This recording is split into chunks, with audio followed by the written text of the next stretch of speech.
Shalom, shalom, peuple de Dieu, chers bien-aimés dans le Seigneur, c'est votre humble serviteur, le pasteur Rémi Noël Kassa.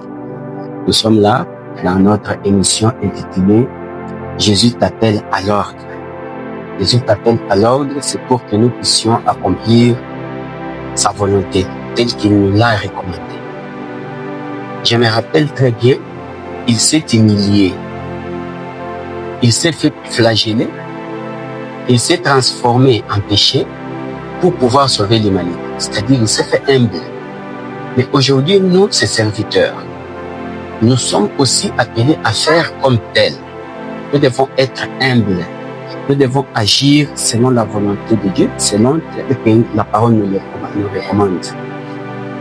Je me rappelle dans la Bible, si nous lisons dans Matthieu, le chapitre 3, le verset 15, Jésus se présente devant Jean-Baptiste. Or, si nous revenons bien dans la parole nous dit ceci. Parmi tous les prophètes qui ont vécu, il n'y a pas plus grand que Jean-Baptiste. Or, plus loin, la même parole nous dit ceci.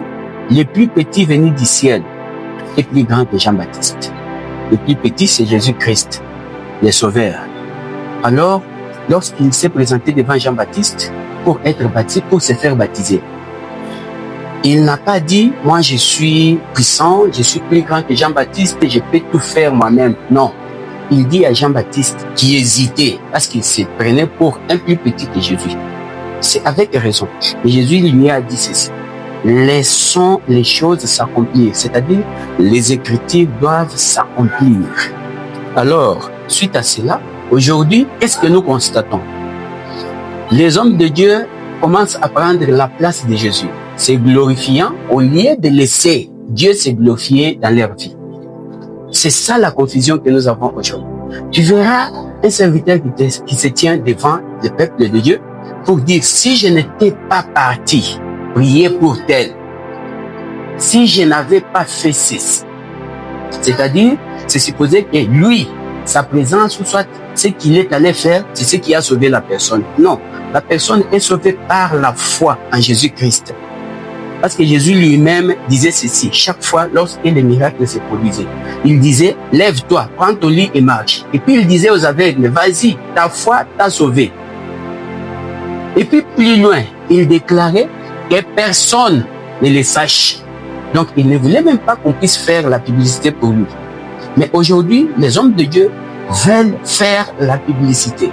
Ils font la publicité de leur ministère. Or, Dieu nous appelle à l'humilité. Soyons humbles, montrons les chemins aux enfants de Dieu.